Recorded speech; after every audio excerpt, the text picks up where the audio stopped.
Hi, and welcome to a new year of Walleye Chronicles, where we get you guys in here and talk about fishing. It doesn't have to be all walleye fishing; it could be any kind of fishing. So we bring in here to talk about how you start out fishing and how you've grown your love for fishing. On the first episode of the new year, I have a wonderful gentleman with me. We all know him. I think he might be the most known person in the walleye world. He has more phone numbers, and more of us guys have his phone number than anybody else. I'd like to welcome from AIM, Mr. Denny Fox. How you doing, Denny? Pretty good, Matt. Thanks for having me on the show. No problem, no problem. It's interesting. So I did a couple quick calculations, and I figured out that 732 people put your number in their phone last That's pretty close to, well, I don't know if they all put it in my phone, but I bet you it was pretty close. year, right? I mean, and what I can tell is I believe you do 21 walleye tournaments a year, 20 with AIM, and then one you run the Fremont one, correct? No, actually, I do 20 regular season events in 4 different divisions. Then we run our one national championship. I missed that. And then I run 2 more, one for the Grand Rapids Area Hockey Association and also one for Warrior Boats up on Lake of the Woods. You don't do anything with the Fort Fremont one anymore? No, I turned that over. In my past, I sold boats for them for 20 Okay. years. Okay. And I started that tournament back in 2000 and ran it till through 2014. But when I left there, I turned it over to the new guys and let them Awesome. take it from there. Awesome. Well, let's get started. Where'd you grow up? Saginaw, Michigan, Okay. just Okay. outside of Saginaw, actually. I grew up in a little place called Freeland. And Freeland is right in the middle of Bay City, Saginaw, and Midland on the shores of the Tibbetawasee River where millions of Saginaw Bay walleyes run up to spawn. Hey, literally a stone's throw from the house I grew up in. So that must have been easy to shape your childhood. Well, there was really no walleyes one per se when there's a lot of chemicals from upstream being dumped in, and there was no walleyes in Saginaw Bay until they started building rearing ponds around Saginaw Bay, and they started dumping them into the bay. Guys like O.J. Seiferling was leading that out with the Saginaw Bay Walleye Club. All of a sudden, around 1980, walleye showed up, and a lot of them. And the spawn was good, and it took off, and we started fishing them pretty heavy. So what was the first? Do you remember your first time fishing? What was the first time out was like for you? If it was bass or perch or whatever it was. That would have been at my grandmother's cabin on the shores of Secord Lake in Gladwin, Michigan. And I was probably 2 or 3 in the pictures that I've seen holding up bluegills. The family would go up there. We owned a big chunk of turf up there, and we would all go up there on the weekends and catch bluegills. So, but it wasn't too long that Ray Scott started something called BASS, and that black stripe down the side of that fish drew me right in. And there was a lot of bass in this lake because we would catch them. So when I was probably around 12, I started doing a lot of bass fishing, rowing out in the boat, going down the canal, pitching underneath docks, and learned a lot about fishing at that point. Learned a lot about things in general, like not falling out of the boat. And, we didn't have trolling motors. They wouldn't allow us to use their outboard motors, that meaning our fathers. Yep. So all we had was a 12-foot rowboat to go out in. Caught a lot of fish out there, I bet, though. Caught tons. It didn't take long, though. I spied a fish, back in the 80s, a 7980 with a white tip on its tail. And that just totally outweighed that black stripe altogether at that point. I still have my original BASS decal they used to send you. Oh, nice. I wish I had the letter from Ray Scott that he would send with it when you joined Bass, because obviously there's a lot of people that would enjoy seeing that these days. Right. So that you had obviously had friends and stuff that we would going out with, or you guys have a pack of guys that just kind of went all the time and after school, and how'd that work? Yeah, the fishing. Well, we did a lot of sports. So, through high school years, I graduated in '82. So in the early years there, we were always, wrestling practice, football practice, baseball practice. We're always doing something, but in the summer times, that's when we would get a chance to fish a little bit more. It wasn't until I left high school that I started getting into groups of guys that I'd fish with. Then we became a little bit more, we had jobs, we had boats. The Saginaw River was absolutely on fire. Heck, I even started a shanty rental business on the Saginaw River with my cousin. We called it the 10-pound shanty rental because you could catch a 10-pounder out of our shanty. How many shanties did you have? We had 10 at one point. Did you guys just? Saginaw River's a dicey place, so you lose some. What were they made out of? Oh, we were pretty cheap about it. We actually made portables. So back then, you didn't have these flip overs. You didn't have all this stuff. Back then, we had 2 pieces of wood on the end and visqueen over the top. You'd fold them down, hook them up, and drag them up the bank. Oh, what are you charging for those today? Oh, if I remember right, it was $50 a day, and you could put 3 guys in them. Oh, that's not. We would open up the holes and light the heaters and meet them all at my buddy's bait shop in Saginaw, and they would follow us, and we'd start dropping them off at their shanties. And when they were done, they would call us and from the bait shop because there was no cell phones back then. Oh, that's pretty fun. How old were you then? Oh, I must have been 22, 23. It was 86, 87, and that stretch there. Oh, there was a lot going on back then. I suppose you used all that money for bait and stuff too, probably, huh? Well, I happened to have a 20-foot boat at the time, so most of it went right back into the throat of that. And in Michigan, it wasn't, yet again, some of our younger viewers don't remember these. They literally think we've had these big tiller boats and big windshield boats, the good fishing equipment that we've got today. Back then, it wasn't that way. I had a 20-foot Thunderbird boat with a 120 IO in it. That was our bay walleye boat. It was big and it could handle the waves out on Saginaw Bay. And I had 4 downriggers and a Willie mast on it. They were running big boards out there. And how much did that thing run you back? I can't even remember. It honestly was already 20 years old when I had it. So it probably cost me, a week's pay or something today. What was your first thing that you remember buying for fishing? Like a pole or electronics? What was the first thing you might have buying that you were proud of saving up? That's really interesting because the thing that I always wanted was a depth finder, a portable depth finder that I could put on any boat that I was in. So what I bought was Eagle Magna 2. Okay. How do we remember this stuff? That was forever ago. Yeah, my dad had the same one. On the portable box, 2 batteries inside, suction cup on the bottom, and you could take that to any of your buddies' boats and they'd be jealous. Yep. Because you had a depth finder and they didn't. That's crazy. That's crazy. Little fish pictures would come across the screen. It was the first LCD units, we had.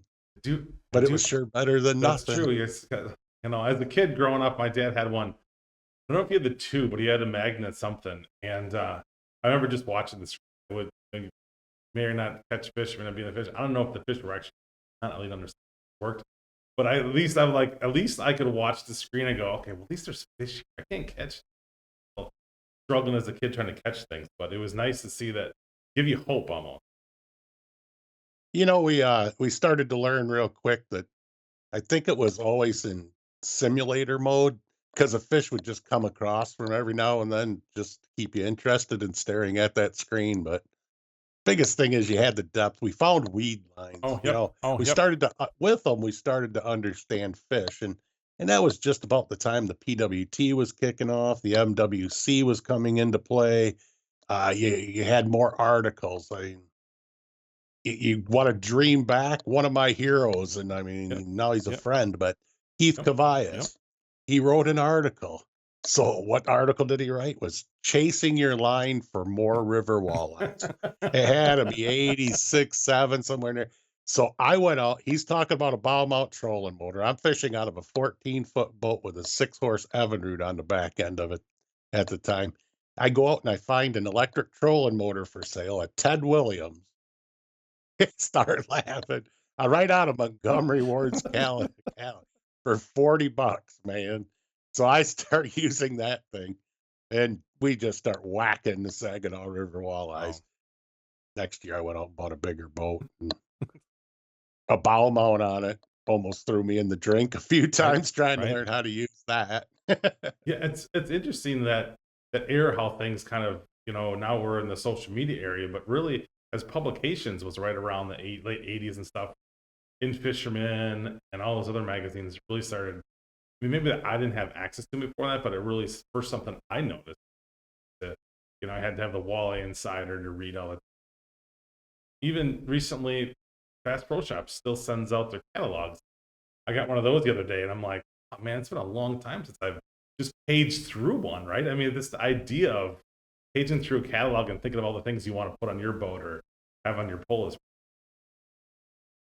Well, I think that goes back to, their original way of doing business. It was to get the guys yep, dreaming, yep. to get you doing something other than nothing regarding the products they were selling. And I think they've learned that, yes, electronic is great and you can sit any place is a great way to put it and read about all this stuff. But Right. seeing that picture makes a big difference. Mhm. And I mean, I attribute a lot to uh, the early ages and the dawn of tournament walleye fishing in the late 80s with the MWC and the PWT coming on in 1989, and them actually making heroes out of anglers. And all of a sudden there was guys that we had no clue in Minnesota and Wisconsin. We're Yep. sitting over in Michigan, and where they all came from. It's really quite the development over the It years. really is, especially, I grew up in Berlin, just outside of Oshkosh. So, the paper would be full of the walleye anglers. Oshkosh Northwestern used to put the anglers in there, and Gary Gray and all the guys that were from the area, and following those guys, then seeing, the in fishermen once a month, turn to the back page and see how everybody did in that weekly tournament. My childhood was awesome. Follow up on people, and then, now as I get older and fish tournaments and meet some of these guys, they're all actually pretty decent dudes. But good because childhood was all about, hey, I want to be this guy, meet this I want to be him. right? Right. Exactly. And they did a great job of marketing back then. Yes. Mm-hmm. Now think about it. You just got a catalog in the mail. It's Yep. paper, and Yep. you can look at it, and you open it up, and who's in there? Who did you see from the walleye world that's in there? Oh, see, back then you'd see Yep. them at the Yep. Mm-hmm. tournaments. You'd Mm-hmm. get the PWT magazine. Man, you couldn't wait till that thing Yep. came out after, so you could read about everything and Mm-hmm. see Mm-hmm. their pictures and actually dream, man. I want that to be me. See those boats. See those And boats. everything, retailers of every product out there, that's what they want. And then Yep. that's what they want you as anglers to do. And I think it's fantastic. I think it's exactly what needs to Right. happen. I grew up my majority of my life till I was in my late 20s. All I wanted was a Pro V Lund wallet. That's all I ever wanted. Give me a red Pro V Lund walleye boat. It's pretty much, obviously, aluminum and first fiberglass. That's that's all I grew up with. I closed my eyes. That's all I could think of as, a walleye boat or Lund boat sitting there casting walleyes. Crazy. The imprint Yeah, on you. it's awesome. It's awesome. It's a great feeling. And they build that into you. And it's just, I think that's what drives us to do what we do in the walleye world. Right. I know it drives me. Sure. So moving on, did you got into some tournament fishing as well?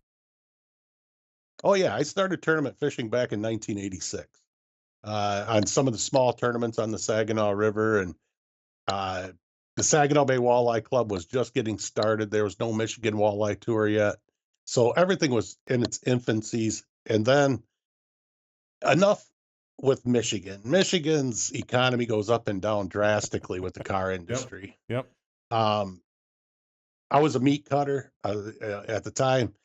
Me and my future wife were sitting there on our porch, and things were getting worse. And we just picked up one day and left and went to Wisconsin. Oh, do you have any family here or just on a whim said, oh, wow. We had Had a friend of mine that moved from Minnesota to Michigan. We hung out together for a few years over there. And then he moved over here and he says, dude, you got to check this out. It's a great place. I says, yeah, we're sick of it here. We just packed up our stuff. I quit my job and So left. where'd you end up? Appleton, There you go. Wisconsin. There you go. So we got up in Appleton and I found a meat cutting job right off the bat and the world was good. And we had a little problem with the disc in my neck because meat cutting is not the easiest thing in the No. world. And I damaged the disc and there was no more too much nerve damage down my right arm to be able to work a knife all day long. So there I was sitting 1993 going, what am I going to do? The early 94 rolls around and I start selling boats at Fort Fremont Marine. And I just decided to stay there for 20 years. Nice. What a great job. You go to work in sandals and So shorts. what made you do that? Was it like something you wanted to do, or you just started looking in the back of the newspaper and found a classified and would look for the job? Well, after I lost my trade basically right out of high school, I had to try to find another one, and I really didn't know what I wanted to do. So I went to a uh, employment Okay. service, Okay. Western Services, and we talked about what I wanted. The guy was real cool, and he started sending me to different places. He sent me to some factories. He sent me to some outside work, and finally he says, "Hey, I think I got the job for you. You say you're an outdoorsman, and they're looking for a parts manager, service writer at Fort Fremont up on the Wolf River." I walk in, and they said, "What do you know about motors?" "Ah, you pull the string and you go fishing." And they says, "Can you fix one?" I says, "No, but I can make it run to get to shore." "Ah, close enough. We'll take you." So I learned everything about motors, Mercury motors, Mercury Mm. outboards, Yamahas. We sold them. Sold Warrior boats and Toughies and pontoons. And what we were really known for, though, was inboard ski boats Okay. or boats that go over 100 Yeah. miles an hour, Right. Hydro Streams. And you found yourself up on the banks of one of the great walleye runs.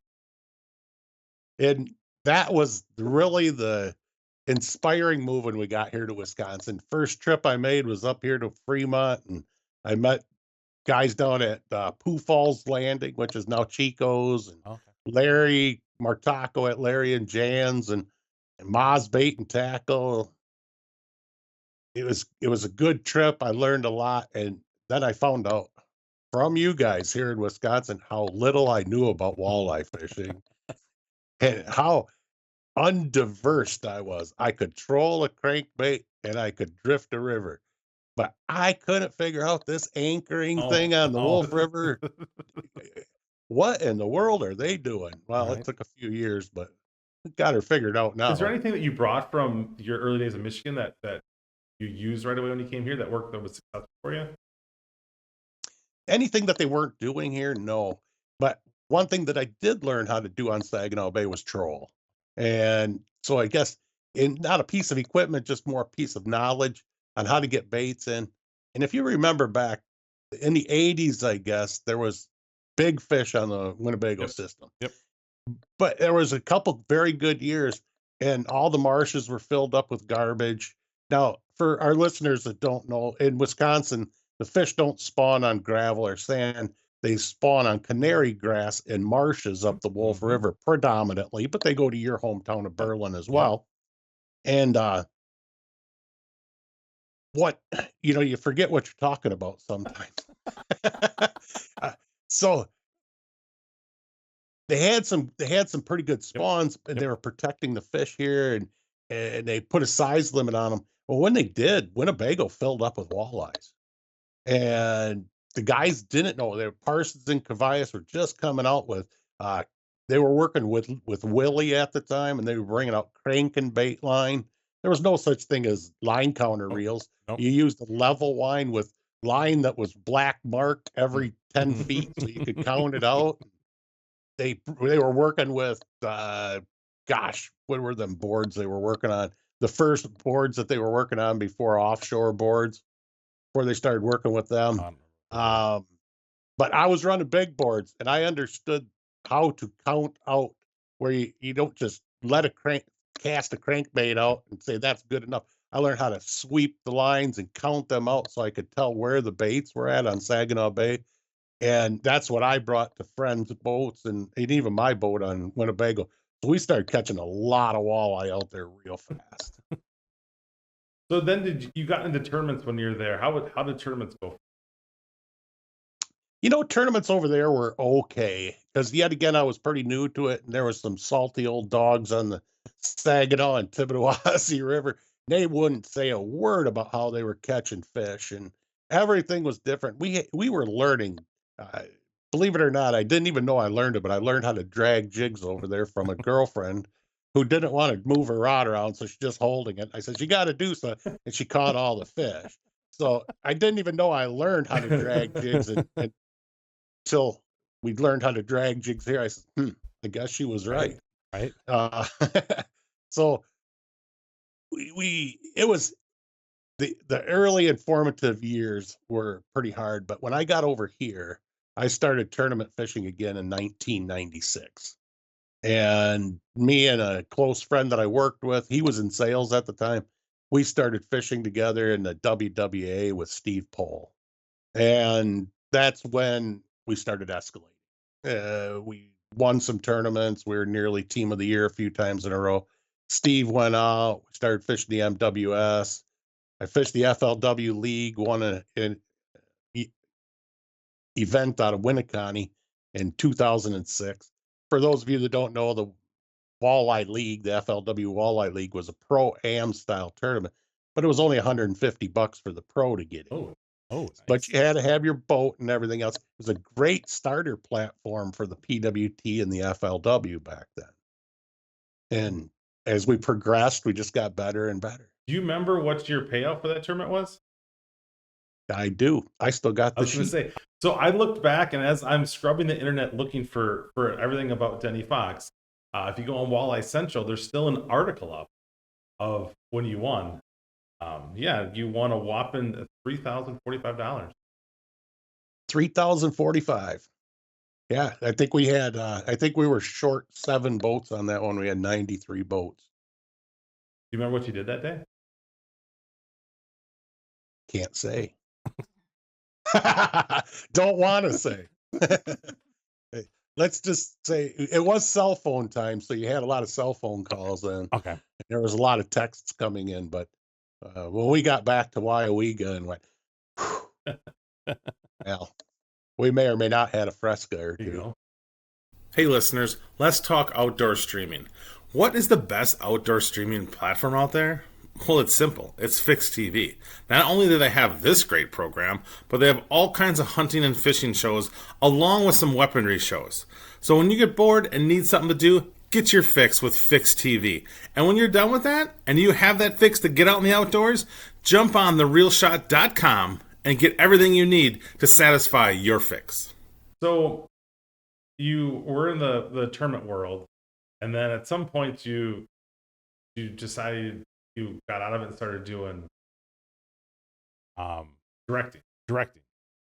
Well, Or is there, where did that change happen? it's actually a pretty good story. So, as time goes along, and I wanted to fish the PW. Okay. That was my total dream. The guy I went to high school with was fishing it. Other friends of ours from Michigan were fishing it. They were doing well. I was pre-fishing with them. It's like, I can fish with them. Right. I can fish with them. They're winning. I can win. I'm getting ready to go. I'm selling enough boats. I can afford to do it now. I got a 20-foot boat with a 250 on it. All right, Ready we're to go. good, Ready to man. go. I can go. And that year, the PWT shut down. Oh. So I stayed around and I kept piddling around, but I didn't want to fish the FLW. AIM wasn't out and about. And then we had a recession and the boats quit selling. And of course, when you're a salesman that works on commission, you just pull your reins back. You'll weather the storm, but you just had to. I had been running my own tournament then in 2014 for 15 years. That was the 15th year I had run it. And when AIM came out in 2008, I watched them and I watched their catch, record, and release. And I went to the tournaments and I seen what they were doing on stage. And I thought to myself at that point, here's the future of all fishing. I was so sick and tired of hearing about people at tournaments that were complaining or boisterously yelling at us for killing fish for sport. And even though at the time my biggest comeback was, yes, but I can take my 5 fish a day just like you, it still wasn't the right thing. Hmm. Hmm.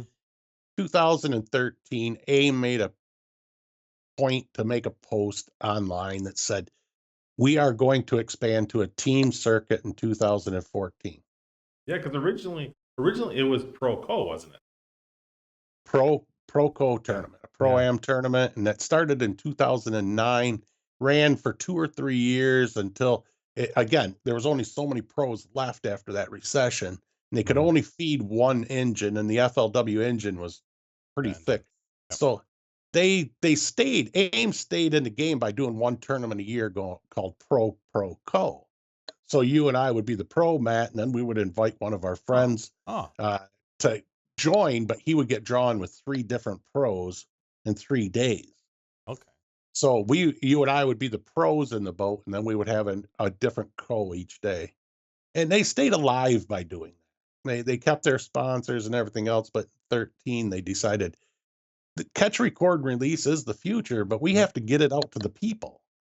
People don't know what it can do, so they decided to start the weekend series. Now, at that time, I'd already been in the outboard industry for 20 years. You ever been someplace for 20 years? It was time to maybe jiggle that tree and do something different. So I called up Tommy Kimos and says, I want to run that thing in Michigan or in Wisconsin, excuse me. And he's like, all right, well, send me a resume. So lo and behold, they hired me. And I started running the Wisconsin tournaments in 2014. And at the end of the season, they asked me if I wanted a full time job. And I quit my job at 20 years, and here I am today. Wow. It's funny you look back and you scrub the internet and there's so much things that came around when they first started. They restarted that in 2014. Just everywhere I look, there's the same news release out to everywhere. It was like flooded to the whole world. What was coming? So did you think this? What I mean, obviously we're getting a little ahead of ourselves, but did you think starting that this is kind of where it would end up down the road, or do you think it would? Did you think it would go faster or slower? Or how do you think the burn rate?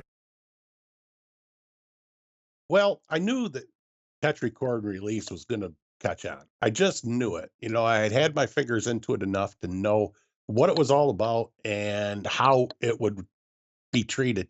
And of course, some of the guys are skeptical. And with technology, they thought they could do this and that. When they found out they couldn't, we got a lot of stop gaps in place on that. We'll get into some more of that after a while. The burn rate started the first year. So the very first tournament we had was in Winneconne, and we had 85 guys in Winneconne. In the next 2 tournaments, we had 100 Wow. in. And they only had 3 tournaments and a championship that year. And we had 285 entries out of 300. Oh. And that started the burn. So why do you why do you think? Is it because it's the catch and pitch and release, or is it because it's the weekend? You can still be a normal guy with a full time job and still compete in this series. Well, I would like to believe that I'm smart and good looking and everybody wants to follow me. But I'm going to, in Wisconsin here, I'm going to give you the straight poop. And that is, we had a wonderful series called the Midwest Walleye Series for a lot of years here by a good friend of ours, Jim Kuhn, who ran that. And Jim had passed, and his wife and his associates were not going to Okay. restart the circuit in 2014. It was kind of a perfect storm for AIM stepping in and filling this void for the anglers at the time. So because Jim was such a great guy, I do not want to take all the thunder that we're so great or anything. It was a setup between both of us, kind of. But in reality, I think Jim would have been out anyways, whether he got sick. And I think CRR was going to take Okay. over. I, Today we're so conservation minded out here, and it all led to AIM. Right. It all leads back to AIM. Right. So it's been 10 years, really.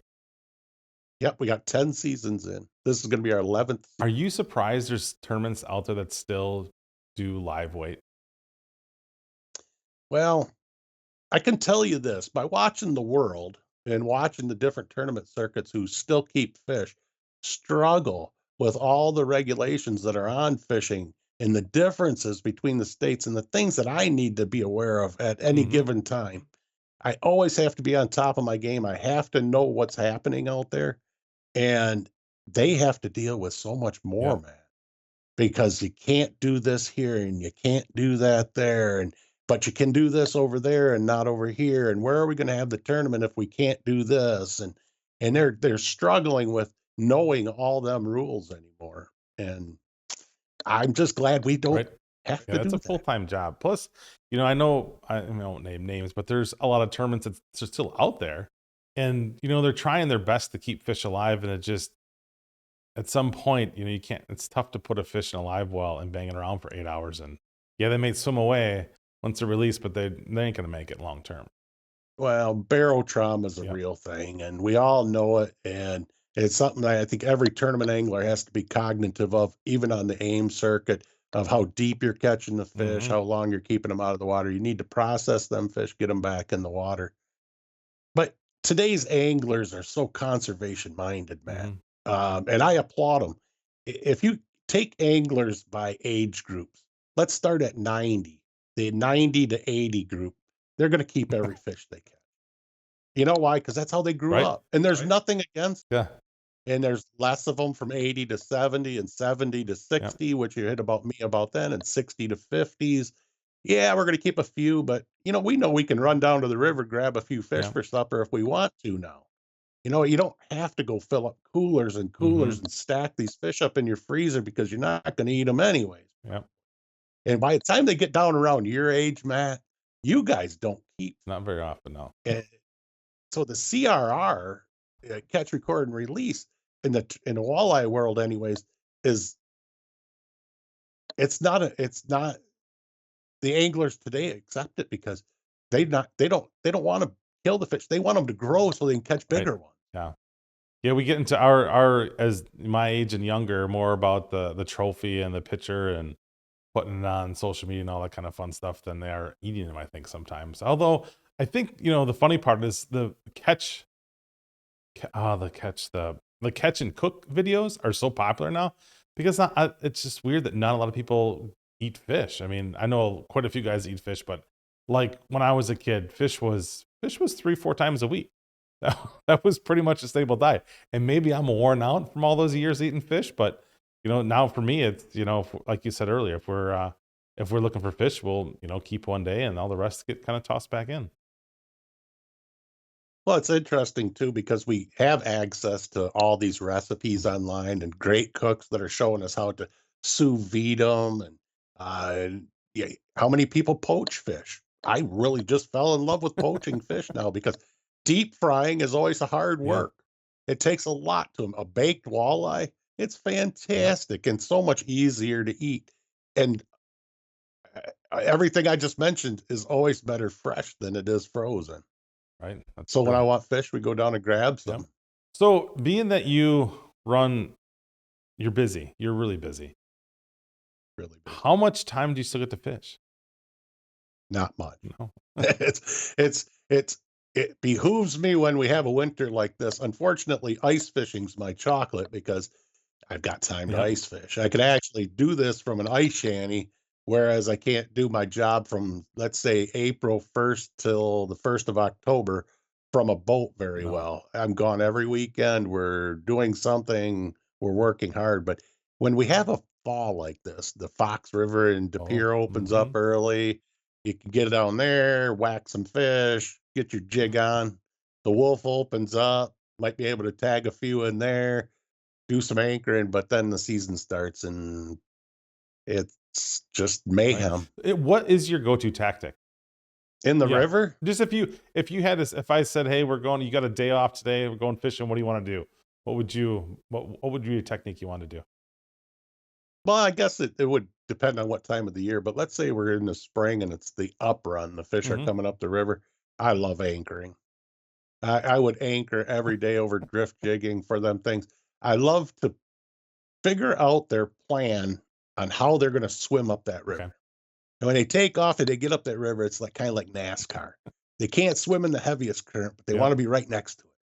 And you got to figure out where to put your boat along that line. Now, remember, they can't get out of the water and walk around you. So you got to figure out where to put that boat Yep. right in their way to be able to get them. And side scan on my Garmin unit sure do help that out a lot.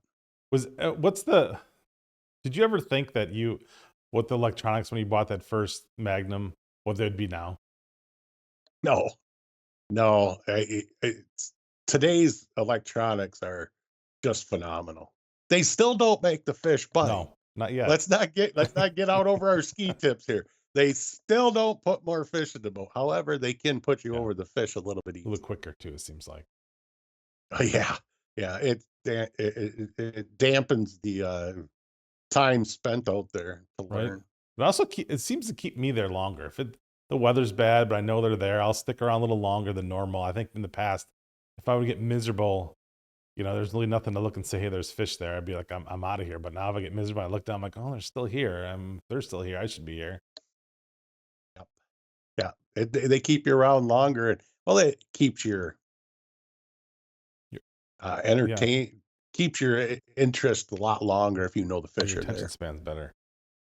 There you go. So going into AIM, what were the first couple problems or first problems you guys had? Did you have problems the first couple years, kind of getting going and doing the whole catch and pitch and release, catch record release? Sorry. Technology.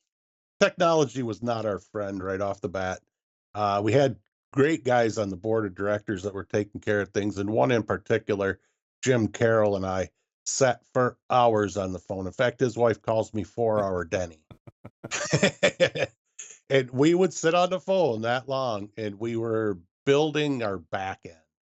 How are we going to take care of these guys? How are we going to get the weights into an Excel spreadsheet? How are we going to build that Excel spreadsheet so it's rapid? Because we're going to have 100 boats. We got a lot of weights to put into an Excel Mm-hmm. spreadsheet, figure out who won, to be able to look at pictures. In our first year or two, we changed that up every single tournament. I think it was a work in progress that wasn't 2.0 next year. It was 2.0 next week. Okay. Because we had our Minnesota division that was doing the exact same thing over there as we are here. They had just as many boats. It was accepted. They walked away from other circuits and they came to fish with us. So it was good because we had both of them and we were breaking stuff so we could Okay. fix Yep. it and get to the point where we're at. Getting there faster with two groups. Yeah. And we can only take one problem at a time. And the next problem that we had was taking entry. Entries was tough. Today it seems easy because you can just purchase the Oh, yep. software, but in 2019 it wasn't No. there. You had it, so we built our own. We actually hired a guy, and I told him how I wanted our back end to be able to take the entries for you guys, buy your memberships, be able to be self Yep. sustaining, I guess, is a great way to Mm-hmm. do it without me having to hold your hand. We got like 1,000 Yeah. guys that fish with Mm-hmm. us. And my phone can ring and ring and ring and ring and ring. And it did. It did. I got like 8,000 phone numbers in my phone. It's So crazy. so obviously people came over right away and wanted to fish. Was there any pushback of people that were fishing still saying, hey, we shouldn't do this? Why can't we just go to this? Was there ever a point in the first couple of years people like, hey, you're established now, let's go back to taking live fish? Was there anybody that was out there chirping like that to you guys, or were you pretty much good to go?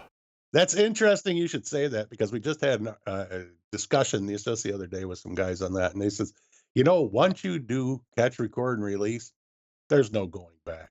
You don't ever want to keep them fish in your live well anymore. You don't want to babysit them. Mm-hmm. You don't want to have a bump tank guy says, she's rolling over too much. I'm going to have to make that a dead one. You know, Having that ability for a bump tank guy to let you win or lose, nobody Yeah. wanted that again, especially at this level. Yeah, keeping fish At this alive is level, that's very stressful for an angler. If you know this, you're having a problem with the fish, and somebody in the boats their whole day is just gonna be babysitting that fish, and it's eventually it's gonna die, and your job is to keep it alive for a couple wiggles at the station. That's exactly right. Yeah, and you got good at it too, didn't you? Boy, I had gallon jugs Yep. frozen in my coolers. You take the cover off of them and put them in your live well, let it recirculate, keep that ice cold Nice. in there. Oh yeah, I could fizz fish, I could burp them out. Yep. I made sure my catch stayed Yeah. alive. My tank is stained blue. I mean, from the G juice, Oh, right? yeah, It's- they that's should put a right. little blue hint in Yeah. that when they make them. Yeah, it was interesting. It was a time and a place, but I think the future of all walleye fish. You think back on this for a minute, Matt. In 2008, when AIM released, got together and they released catch, record, and release, there wasn't one tournament, bass or otherwise, that was doing that. Now look at how many Mm-hmm. are doing it in a variation of some sorts. AIM led the Yep. way, man. Sure. We brought it to the For masses, sure. Is there even in 14. right? Yeah. So is there so as you guys kind of morph through what you were doing, um, I always wonder what happens in the trailer. It's the secret trailer that gets pulled up and the doors get closed. No one comes in and out of that thing, and we all stay on the outside stare, waiting for that door to open up after an hour. How stressful is that knowing that because you guys generally do, everything has to happen that night yet, right? And if it's a bad weather day and you guys are sitting in the trailer and we're all kind of, if it's a ways away from people's homes, is it stressful in that trailer of hey, we got to get this done and get moving on, or is it you guys just taking your time, or all is your everything just set in kind of stone of what you do and you just kind of plow along and get it done? Well, back in 2014 when we started, we didn't know when we were coming out of that trailer. We honestly didn't. We were still building the process, and we hadn't broke it enough to know what we needed to do yet.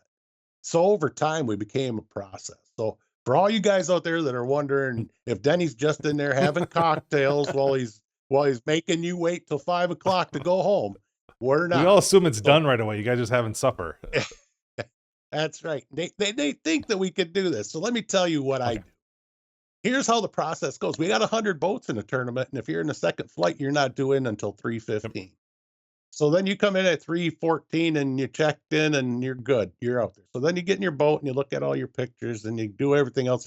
And by 3:30, you've buttoned it up and now there's people coming and going at the docks. And at 3:40-ish, you finally get on the dock and you bring me up your packet. You realize nothing's happened to that packet yet. Okay, you still got it. So you bring it to me and somewhere around 3:45, we get the packet.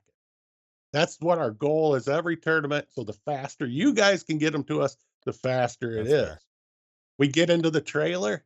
Now again, we've got our own softwares now. We've got all this other stuff. And we have one person reading me the weights that the anglers claim to Okay. have. We put them all into our spreadsheets. We can organize it. They come to the top. And remember now, we've got the new pay scale started Yep. last year. So with 100 boats, we got 20 guys that are going to make money.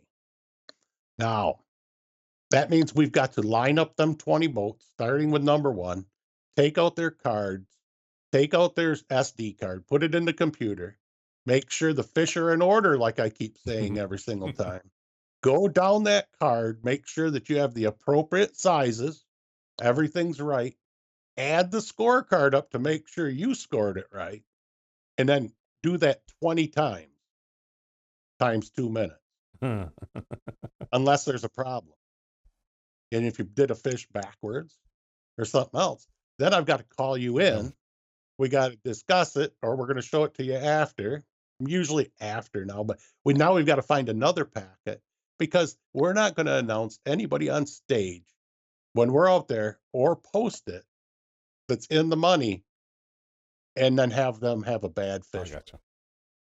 We just don't think that's good for So do anybody. you said you pull out the kind of get an idea of where everybody's at and you have the top 20. Do you guys go down below that just to make before you announce? So say there's 20, you paid a 20, you pick those 20 out, and then do you guys go down another 5, 10 just to make sure there's nobody that's or in case something happens? Or I guess it maybe doesn't make any sense. Does it make sense? Well, I know what you're saying. So you're thinking, well, maybe some guy added Yeah. his up Yep. Do you go wrong. down a couple more extra in You know, case if somebody drops out of that top 20? it nobody's going to be dropped out of my top 20, but is there a possibility? And I think it did happen in one tournament where a guy did not add his card up Okay. correctly, and he made it into the last spot because he was that close to him, and he just had a error. And of course, everybody understands it was just an error in adding, and we never penalize anybody for an error in adding. We just don't do that because that wouldn't be right. It's cold out a lot of times. The numbers are little. You write down the wrong number. The big thing is you've measured your fish, you've done that part correctly, and you've got it on the board, and you picked out your 5 fish that you want to score. That is what we declared to be the most important part of your day. Gotcha. So is there like a weird army lights that come on, like green lights in there, or red lights that come in there while you guys were in there? Green lights. Like an army ship lights or something? No, we just use we just have these battery powered lights, and mostly we crack the door a little bit, and So everybody but we could get everything entered pretty quick. everybody has their own what to do though in there. It's a pretty Oh, yeah. rundown system. Oh yeah. Okay. Regimented. And it has to be. There's no time for laughing and giggling or talking. I don't allow anybody and I don't let anybody in there to actually see our process, to fair. be quite honest with you. If you notice something, we don't put out official results. hmm We put out unofficial results, and there's a reason for that. When I get home, then I've got 100 packs, and I got who I call my packet girl. My buddy's daughter was doing it for a while. We've got a new one this year, but she comes over and breaks down all them packets and gives me the scorecard and the chip. Oh, okay. Now we've already looked at the top Yep. 20, but I look at every single other packet and every single fish from every single tournament angler in that tournament. Okay. I copy the thing. I've got a separate computer. I load the pictures into that file, so I keep them forever. Whoa. So I've got fish pictures. Whoa. You want fish pictures? I got That is crazy.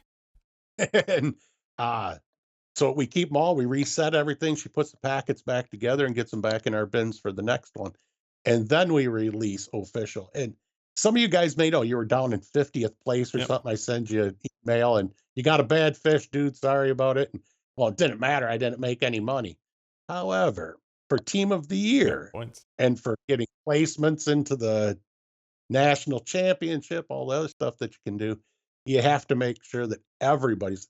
And I've thrown out the last place guy with one fish that was 13 inches long because he wrote it down as 14. And he's like, "Well, it doesn't matter." I said, "Well, at least it didn't hurt this time." Have you ever come across people that are trying to be nefarious of peeling off scale off a side or something like that, and then taking the picture a few moments later? Is anything like that happens, or is it pretty much? Are you guys able to pretty much pick everything out? We've got You don't have to tell me people. we've got a way of processing pictures that them things are just picked right up. You would if you were damaging the fish that much to try to take a picture of it the second time, our cameras, our stuff would pick up on that, throw that out, say, "You better start taking a look at this stuff."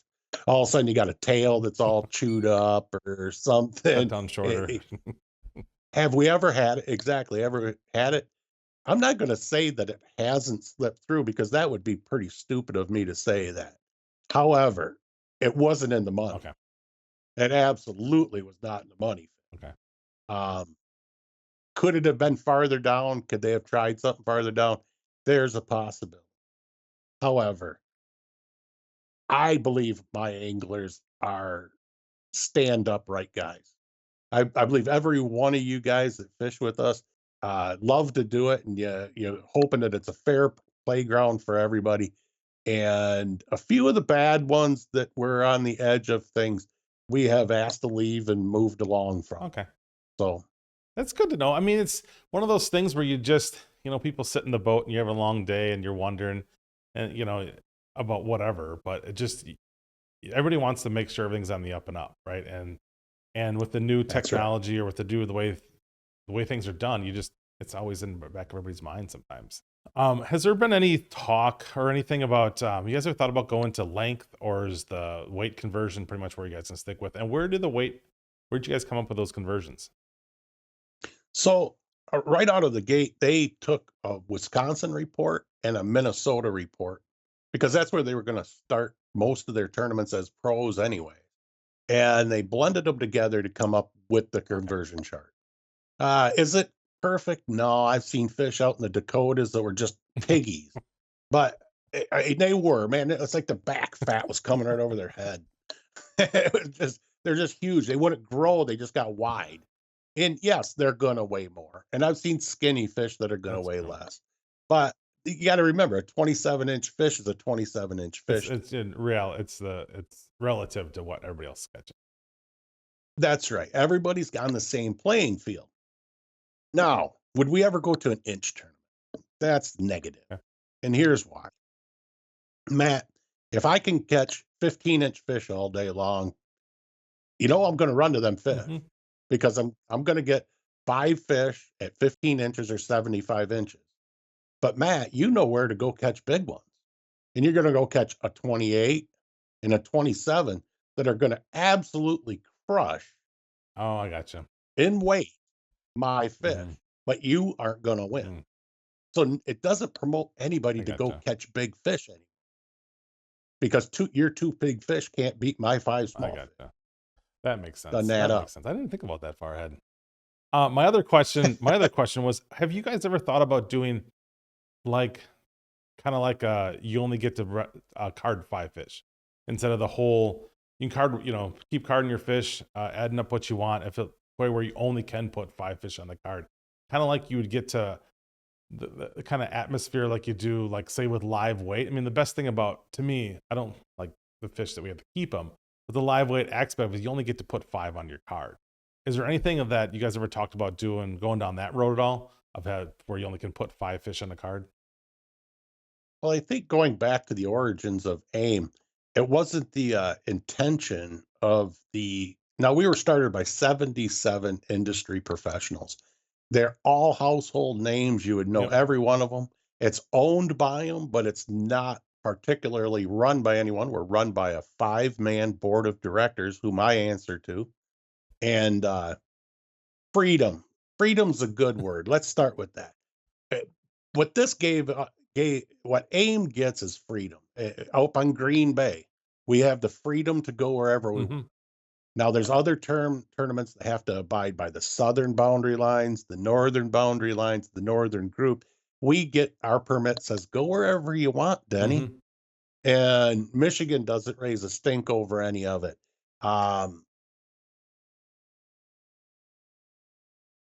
Trying to live underneath the rule of uh, slot limits and only being able to box 5 fish, and that was all them problems that are out there in the world today.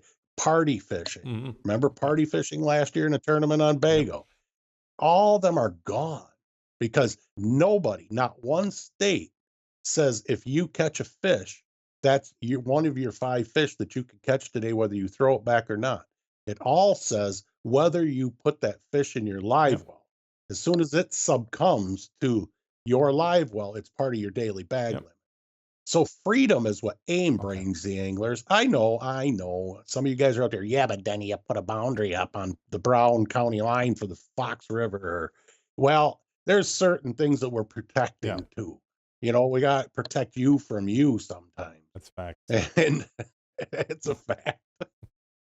Uh, so it gives us the freedom to be able to use the whole I got you. system, use all the fish. And hey, listen, if you're good enough and you got 2 or 3 spots, you can go through. You don't have to worry about carding up that 21 incher and then wishing you didn't because you can go up and get 28. Yeah, that's true. So, um, wasn't gonna get other questions for you here. Do you feel that you have to distance yourself some from the anglers? A lot of these guys are your friends, but at the end of the day, you're the tournament director. Do you ever feel like, hey, I gotta, keep so much so at arm's length, or is it because of the way the CRR works, it doesn't really matter? That's a darn good question, Matt.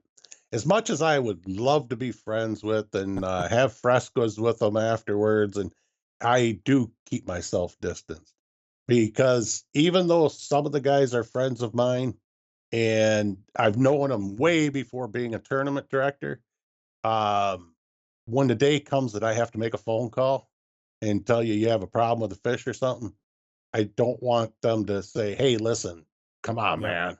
I did this," or "Remember we've known each other that," or um, I just think the position requires that. I think it just requires that you can be friends with them, you can laugh and joke, but um, as much as I'd love to get in some of you guys' boats and learn what you're doing, I just haven't done it. What's your biggest pet peeve on tournament day? What's the one thing that bothers you the most of us anglers? Tick tock, Time. tick tock. If you're not on time, I'm frustrated. I am on time.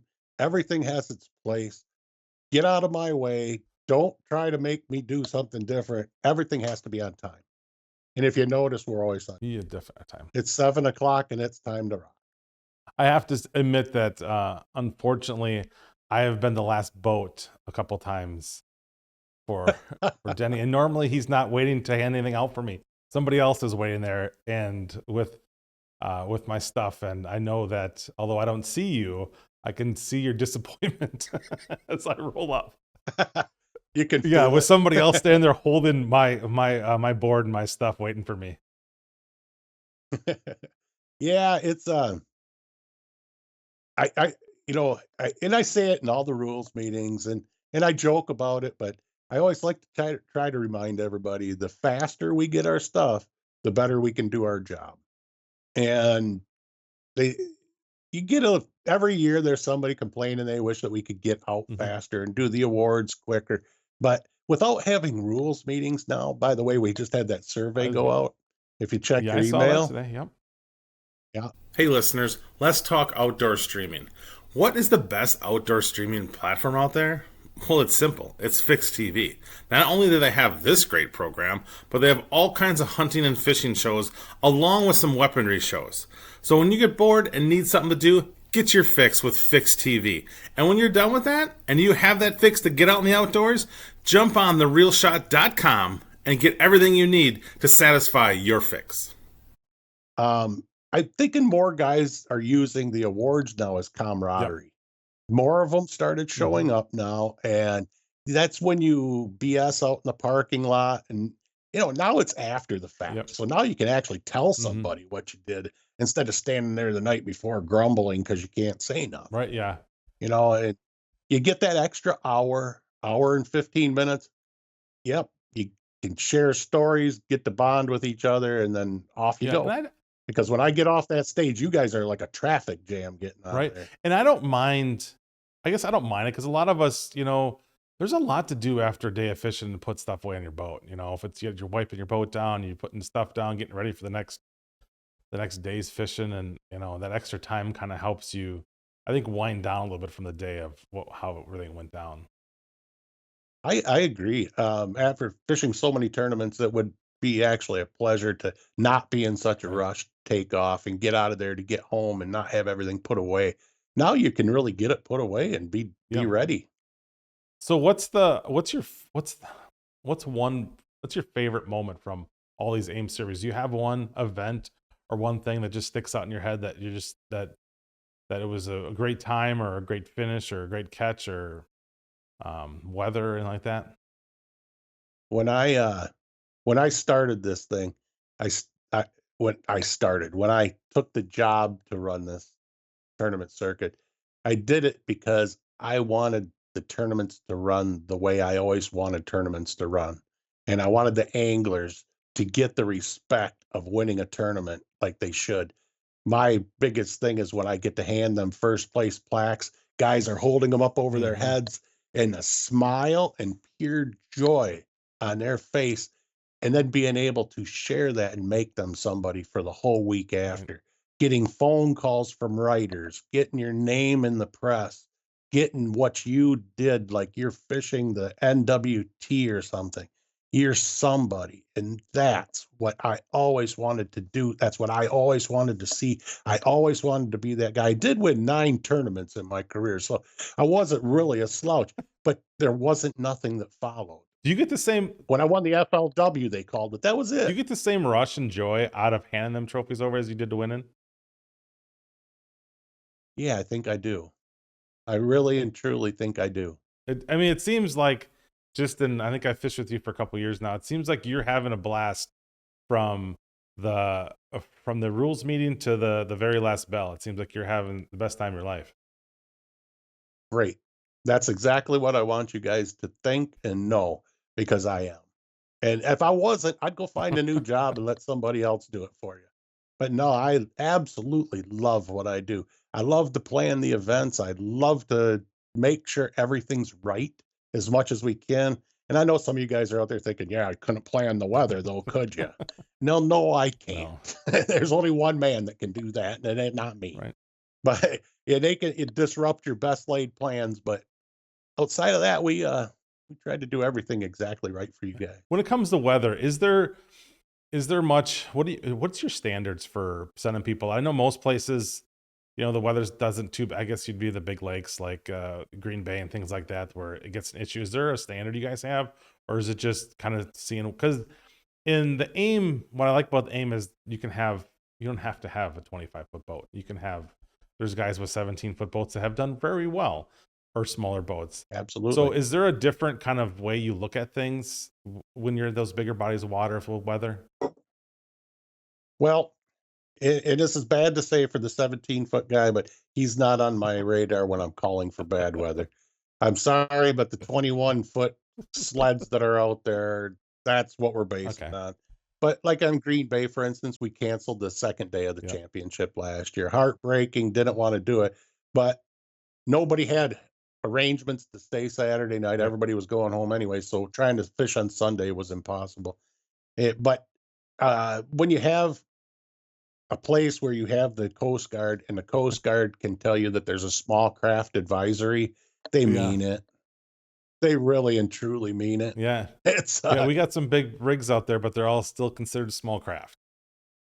their small craft advisory. And when I know guys are taking off running 40 miles, and in that particular tournament, guys, we had already had 17 or 18 guys turn their stuff, and they didn't care what I Yeah. was going to do. Okay. They weren't going on. They were done. And, they weren't close to the points, and there was zero reason for them to go out there and break their stuff in half just to fight it out for the last few I spots. gotcha. So on new news, you guys a couple years ago bought Walleye Angler Trail down in Iowa, right? Yeah, out of Iowa. So what was the decision to go and grab those guys and make it a name series? Well, remember AIM is Anglers Insight Marketing, and we're a nationwide based company as well as most of our sponsors are as well. It's all about leaving a footprint. We need to leave a footprint, and we're in North Dakota and Minnesota and Wisconsin. We're touching a lot of lives, but there's a lot of Illinois and Iowa guys down there, southern Minnesota, southern corner of Wisconsin, and that fish the Mississippi River, and they love to. And the Watt, as they called it, was up for sale, and it was an affordable piece to be able to plug into our program and help expand the footprint for our sponsors. How did the first couple years go for you? Or first year go for you? The first year last year was okay. It's about what we expected. Our tournament director down there, he stayed with us for a year, and him and his wife had done a great job down there, but they're going to be done this year. And Denny will be driving down there, and he'll be running all the tournaments. So Denny's basically, between Denny and his son Ben, Wisconsin, you'll get the chance to have Ben 2 times this year, but every other tournament, I will be there and I'll be running. Wow. So we'll be running all 21 tournaments in You AIM. could drive it nonstop. Is there any weekends left for you? No, 2, I think. Is there anything to go next, or how about a Great Lakes series? Well, if you look back on AIM in 2015, we went to the Great Lakes. Now, I thought I'd be going home and the world would be good, and they have a great tournament circuit over there called the Michigan Walleye Yep. Tour. But the Michigan Walleye Tour had been falling on hard times and they just weren't as good as they were. So that's when we decided, well, maybe we should go back over there. Well, we rejuvenated them real well. They're doing real good right now. They said, hey, these guys are going to take our thunder and our anglers. So they came back on real hard and we backed out after 1 year. And there's, if any of you guys have been to Lake Erie or Saginaw Bay, there ain't no such thing as throwing fish back over there. Catch, record, and release is not something them guys could care less about doing. That's where you go to stack up the logs of fillet. And every guy's laughing right now because they know it. You go there, you catch your 6 fish a day, and if you got a little one, you throw it back and get a bigger That's one. funny. So CRR didn't really catch on over there that 1 year, so we abandoned the Great Lakes. The board of directors and myself have been kicking around lots of different ideas. Nothing that I can talk about right now, but nothing that we have even set in stone about doing. But just hitting, we're ready. Something's ready now. Expand the weekend series that was talked about. Expand into other series that was talked about. So I'm sure as time goes along, you guys will hear about more and more. So let's touch on, you sent a survey out, which I thought was crazy that somebody would send a survey out because, you never know which give surveys. And then you post the results this morning, which I thought was pretty cool. Yeah, I think you guys should know if you make the vote, you ought to know how it came out, huh? Right? For sure.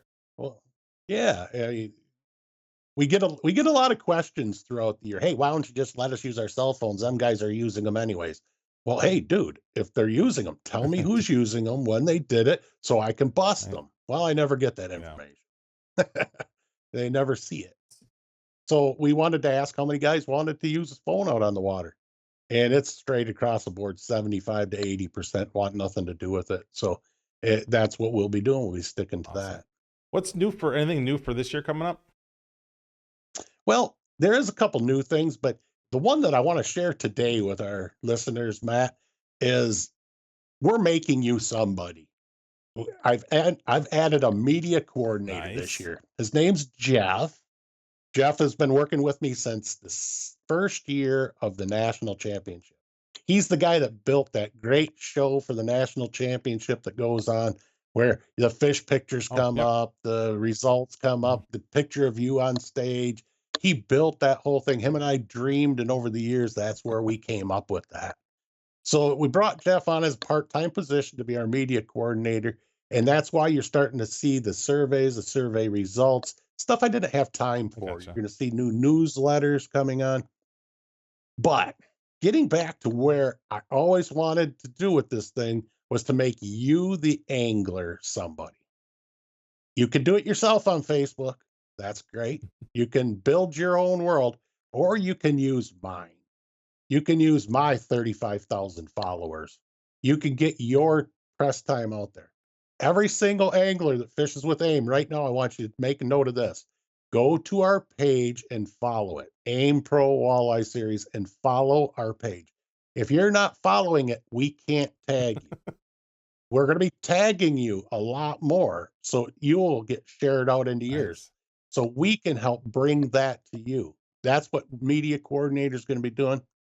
We've also redid our website. We made some changes and we built a gallery tab Mhm. that's going to be at the top. So when we post the results, our tab will say gallery pictures and videos. You won't have to go looking through Facebook to find it. You'll be able to click on that and find you and your smiling face taking off, or your disgruntled face coming back, whatever happened to be the case. But here's the neat one for you, Matt. Everybody's got a pro page out there. Everybody's got their own personal Mhm. page, and Aunt Doris's wedding or funeral or whatever's on there, and it's really not your fishing page. But you want to find sponsors and you want to look professional. We built into our website that we're just getting ready to release to you guys that this is the first time anybody's hearing it. We built in pro pages Oh, for you. nice. With your membership, you're going to be able to fill out a whole bunch of stuff, make it go public or not. You can put it X in the boxes that you want people to know what kind of boat you have. You can attach your sponsors to the bottom. You can drag and drop pictures from the galleries of the Wow. events into that page. You're going to be able to copy and paste URLs into there for your sponsors. I like it. You're going to be able to list your tournament wins. You're going to be able to put pictures of you, a nice picture, Mm-hmm. smiling in your fishing shirt at the top. And then you're going to be able to direct your sponsors to that page. On the front page of our website, there'll be a drop down menu, and any angler that has taken the time to fill it all out and click the button that says, yeah, I want it to go public, their names will be in that drop down menu. And you can say, oh, click Matt Snell right there. Oh, look at that. Matt, he's won a couple tournaments. He fishes with so and so. Look at the pictures of Matt at the bottom. And you're going to be able to show off on there. Now, with us being able to tag you in pictures, then you're going to be able to share that through with yours. Over the next year, we're hopefully going to teach everybody how to utilize what we've built for you with your page and get the social media just rolling for you. Whereas I don't know that there's anything else out there that can help That you is with that. awesome. You've been doing a lot Yeah. behind the scenes. Well, everybody asks me what I That's do all some winter. heavy Well, lifting. I just don't lay around and watch football or go ice fishing. It's you say there's some very heavy lifting that goes on. Wow. We got to plan 21 tournaments. Mm-hmm.